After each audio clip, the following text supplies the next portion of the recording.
मेरा साहिब सत्य समान है। मैं बंदगी साहिब की करूं, मेरा साहिब ही भगवान है।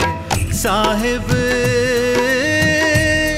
जग में महान है। साहिब बंदगी, साहिब बंदगी, साहिब बंदगी, साहिब बंदगी, साहिब बंदगी, साहिब बंदगी, साहिब बंदगी, साहिब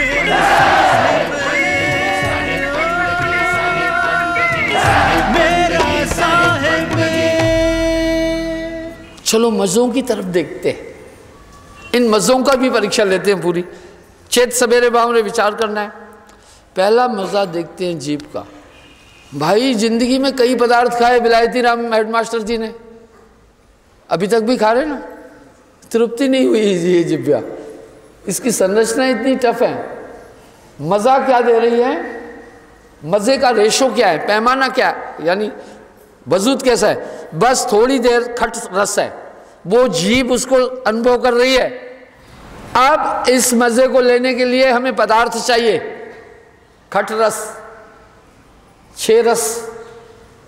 भाई अगर मीठा रस चाहती है तो आम, सेब, अमरूद ये चाहिए। ये डिमांड करती है कभी कभी मीठा खाना है, कभी कभी कहती है खट्टा खाना है, कभी कभी कहती है नमकीन सा खाना है। इसके लिए आदमी बड़ा विनाश मचा देता है। पर ये क्षणिक आनंद, क्षणिक, बस एक पल का आनंद है। फिर इसके उन पदार्थों की प्राप्ति के लिए पूरी चेष्टा होती है। कभी कभी तो इंसान आप देखते हैं घर में थोड़ी सी भोजन में कमी हो तो भांडे उठाकर जोर से फेंक देता है, चाहे बूथे में लगे वो माई के, कहता है ये बना है। ऐसा करीब करीब सबके साथ, माताओं बहनों के साथ हुआ होगा। क्या इन जिह्वा इंद्री के द्वारा प्राप्त आनंद स्थायी है, हमेशा हमारे साथ रहेगा? इस आनंद का वजूद कितना बड़ा है। ये आनंद बेहद खराब आनंद है। हम सब इसी आनंद के लिए मस्त है ना दुनिया में। दूसरा आनंद है त्वचा का, शिश्न इंद्री का, सेक्स का। बस इस पर इतना कहना चाहूंगा, स्वामी विवेकानंद ने अपने शब्दों में कहा, जो पदार्थ शरीर से निकलकर एक आनंद दे रहा है वो साथ रहकर कितना दे देगा। बस एक ही बात में विवेकानंद ने बात खत्म कर दी थी। स्वामी विवेकानंद जी ने एक ही शब्द बोलकर तो बात खत्म कर दी। सन्यासी थे वो।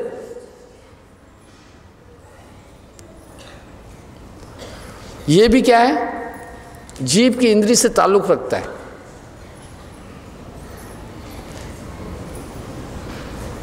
जो भी हम भोजन खा रहे हैं उससे क्या बनता है, रस, रस से रक्त, रक्त से मांस, मांस से मंजा, मसल्स, मंजा से अस्थियां, अस्थियों से बीज।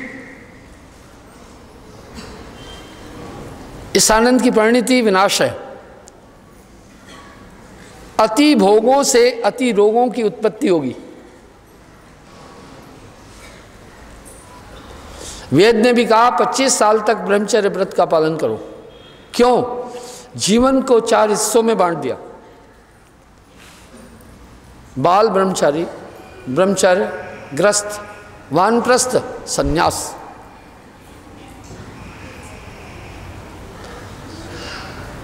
यानी 25 साल तक संभोग न करें, हानि, अस्थियों का विकास नहीं होगा, हड्डियां मजबूत नहीं होगी। हड्डियों की फीड है बीज। अगर आदमी संभोग करेगा, चाहे स्त्री चाहे पुरुष, दोनों के लिए एक बात है, 25 साल तक, तो उनकी बोन्स को जान नहीं मिलेगी। हमारी बोन्स बीज की ताकत से पनपती है, इनमें स्ट्रांगनेस, बोन्स को बीज की सीमन की शक्ति चाहिए। इसलिए अगर बिलो 25 ईयर इस लत की तरफ आदमी जाएगा तो वो उसकी अस्थियां कमज़ोर हो जाएगी, जीवन रोग युक्त हो जाएगा। हमारे शरीर के अंदर रोगों से फाइट करने की भी एक ताकत है, इसलिए भोगों को करने वाले के अंदर वो ताकत खत्म हो जाती है, इसलिए भोग से रोग की उत्पत्ति होती है, इसलिए अति विषयों से अति असाध्य रोगों की उत्पत्ति होती है। 6 रोग विषय भोगों से उत्पन्न होता है, अधिक विषय विकार करने से टीबी की बीमारी होती है। खान पान कमज़ोर हो तो भी हो सकती है, फेफड़ों में संक्रमण हो तो भी हो सकती है, यानी रोग रोधक शक्ति अधिक विषय करने वाले के पास नहीं रह जाएगी। फिर बोन्स की कैसी नेचर बन जाएगी, केवल बीड्स की भी ऐसी नेचर बन जाएगी कि बार बार बस वो विकारों की तरफ दौड़ता रहेगा, संचय नहीं हो पाएगा। एक चीज़ हम सब देख रहे हैं, मेरा ये विचार है, बीमारी शरीर का स्वभाव नहीं है, बीमारी बुलाई जाती है। पर आज हम ये बात नहीं कह सकते, आज हम भोजन अच्छा नहीं खा रहे। प्रकृति ने मनुष्य के शरीर के अंदर रोगों को रोधक की शक्ति दे रखी है, हर बीमारी से फाइट करने की ताकत है हर इंसान के अंदर। और इसका प्रमाण दे रहा हूं, पशु लोग सेक्सी नहीं है, वो केवल जनरेशन के लिए संभोग करते हैं, स्वाद के लिए नहीं। एक इंसान है जो स्वाद के लिए संभोग कर रहा है, इसलिए साहब ने वाणी में कहा, कामी कुत्ता 30 दिन नर 6 ऋतु 12 मास।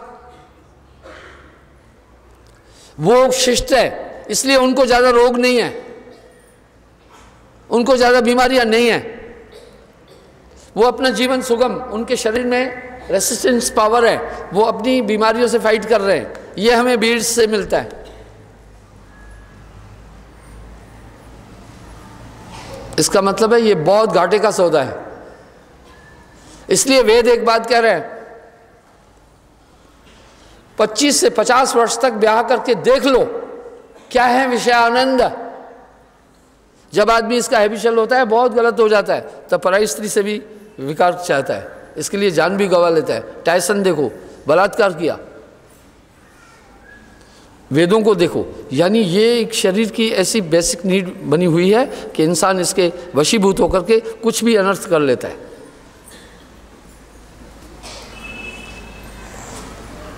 वेद कह रहा है 50 साल की अवस्था पहुंचते ही वानप्रस्थ हो जाना। वानप्रस्थ का मतलब है नथिंग सेक्स एट ऑल, कभी भी नहीं, क्योंकि माताएं रजो निवृत्त हो जाती है, मासिक उनका बंद हो जाता है, प्रकृति की ओर से इशारा हुआ, इसके बाद संभोग नहीं, मासिक बंद हो गया, नारी तो खत्म हो गया। पशु इसमें शिष्ट है, जब भी वो देखते हैं, बैल देखते हैं गाय बंझा हो चुकी है, तो सिंहरण से वो जान जाता है, उनकी सिंहरण शक्ति अच्छी है कि अब ये प्रेग्नेंट नहीं हो सकती है, नहीं हो सकती, नहीं जाता है पास में, बड़े नेचुरल है। वो ओनली जनरेशन के लिए ऐसा कर रहे हैं, इंसान स्वाद के लिए कर रहा है। इसलिए वेद कह रहे हैं 50 के बाद वानप्रस्थ हो जाओ, यानी स्त्री और पुरुष मित्र की तरह रहना, प्रेम से रहना, दूध और पानी की तरह रहना, पर उसके बाद कभी भी विषय भोग नहीं करना। 50 साल की उम्र के बाद आपके शरीर में रक्त कम बनेगा, आंतें कमज़ोर हो जाती है, डाइजेशन सिस्टम वीक बढ़ जाता है, आपके शरीर में उतना ही खून बनेगा जितना आपके शरीर के लिए चाहिए, ब्लड सर्कुलेशन के लिए चाहिए, थोड़ा बहुत काम करने के लिए चाहिए, उतना ही खून बनेगा। बीड्स को सृजित करने के लिए ब्लड ज़्यादा नहीं बन सकेगा, इसलिए सावधान किया। उसके बाद संभोग नहीं करना, चाहे स्त्री है चाहे पुरुष। दूसरा आनंद आदमी यही ढूंढ रहा है ना, इसके लिए आदमी कितना पाखंड करता है, कहीं बाल नीले, कहीं बाल काले, कहीं फलानी चीज़ है, कहीं वो चीज़ है, कहीं बाजू दिखाना, कहीं लतें दिखाना, कहीं कुछ करना। ये सब इसी आनंद के लिए मनुष्य कर रहा है।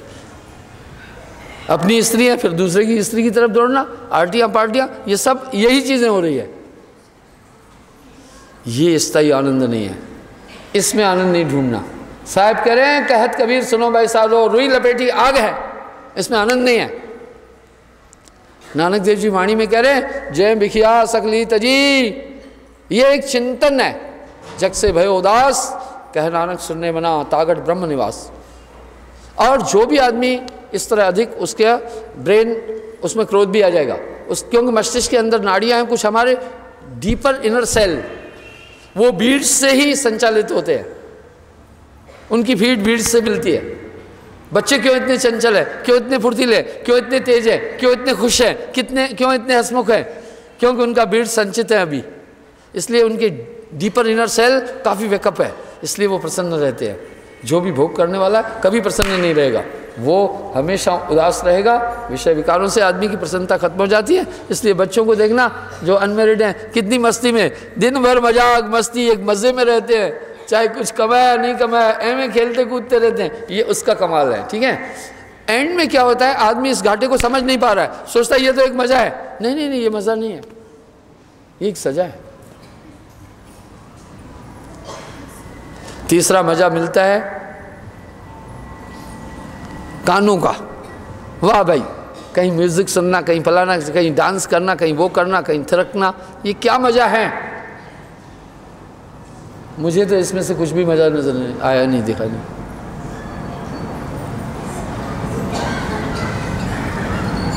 चौथा परफ्यूम्ड का, खुशबू का, ये नाक का भोजन है। पर इनमें सबसे जालिम इंद्रिय है मुंह, रसना, उसके बाद शेषन इंद्रिय। ये हमेशा स्वाद चाहती, कभी खट्टा, कभी मीठा, कभी फीका, कभी फलाना, कभी तीता, कभी कड़वा, कभी तीखा। ये शायद इन सभी पदार्थों की प्राप्ति के लिए तब धन चाहिए। फिर आदमी छल कपट आदि कर रहा है। आत्मदेव को इस शरीर की ज़रूरतों को पूरा करने के लिए पाप करना पड़ता है। इस आत्मदेव को पाप करने की ज़रूरत नहीं है। फिर पाप कर्मों के लिए का प्रायश्चित करने के लिए इसे फिर जन्म मरण को धारण करना पड़ता है। इसलिए साहिब वाणी में कह रहे हैं, इंद्री पसारा रोक ले, सब सुख तेरे पास। हर मजे में सजा है। पर दुनिया का मजा कहाँ से मिला? ये चिंतन था, आपका कंसंट्रेशन गया वहाँ। ये आपकी आत्मा का आनंद है। जो आपको आलू में मजा आया, ये आत्मा का आनंद है। ठीक है, नहीं तो ऐसा करना, किसी दिन खाना ध्यान कहीं और रखना, मजा नहीं आएगा, उसमें स्वाद भी नहीं आएगा। किसी दिन आम खाना, अच्छा, ध्यान कहीं और घुमाना, मजा ही नहीं आएगा।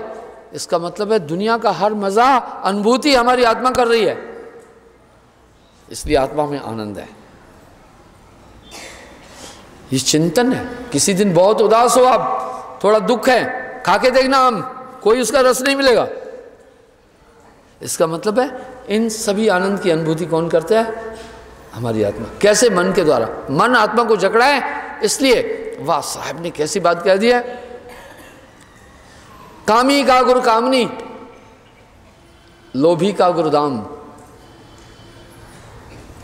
कबीर का गुरु संत है और संतों का गुरु नाम। ये मजा है आपके ध्यान में। बस पलट वजूद में अजब विश्राम है, एकाग्र हो जाना, मजा ही मजा है।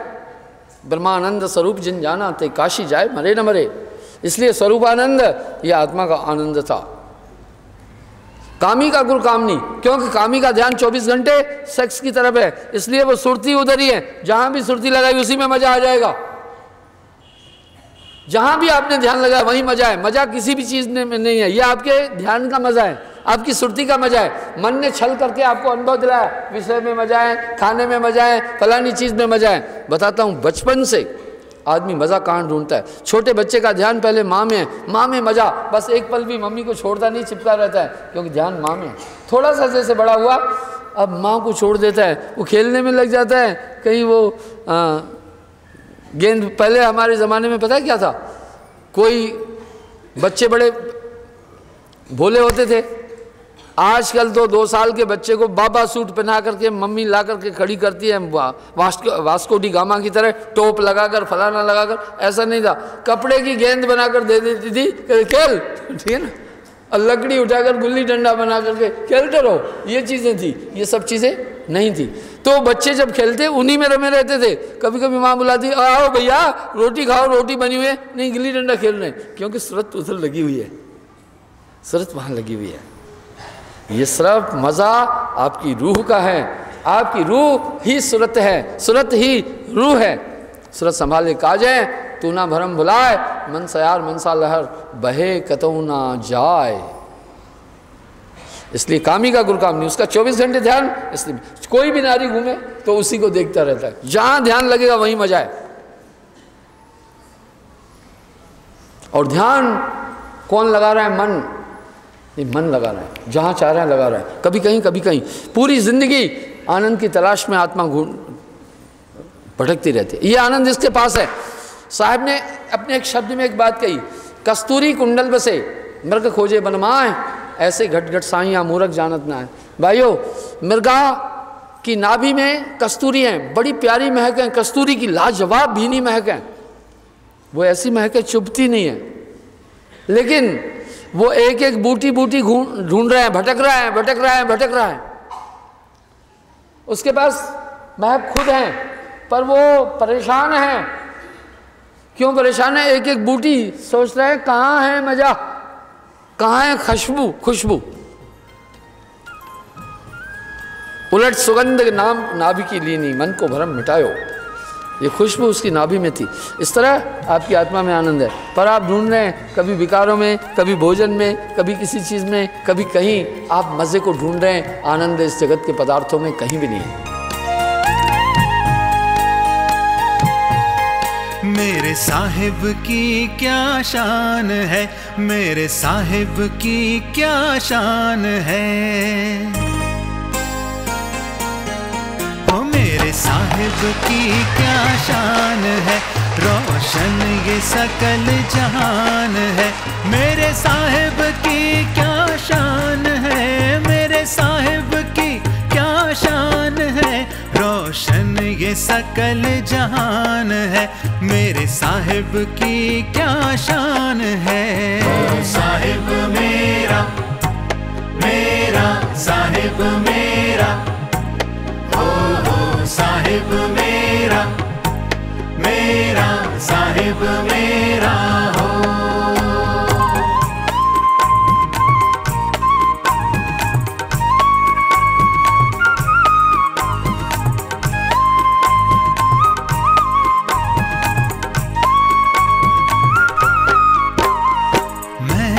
उलझा ही रहा दुनिया के ही जंजाल में, फिर भी तू करता रहा अपनी कृपा हर हाल में। मैं अकिंचन दास तेरा, तू मेरा भगवान है। मेरे साहिब की क्या शान है, रोशन ये सकल जहान है।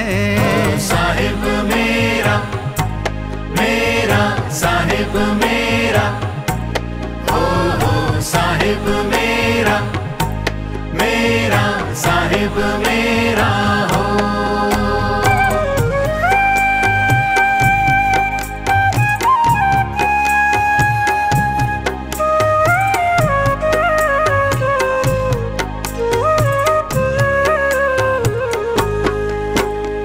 सत्य अहिंसा प्रेम करुणा धर्म की पहचान है।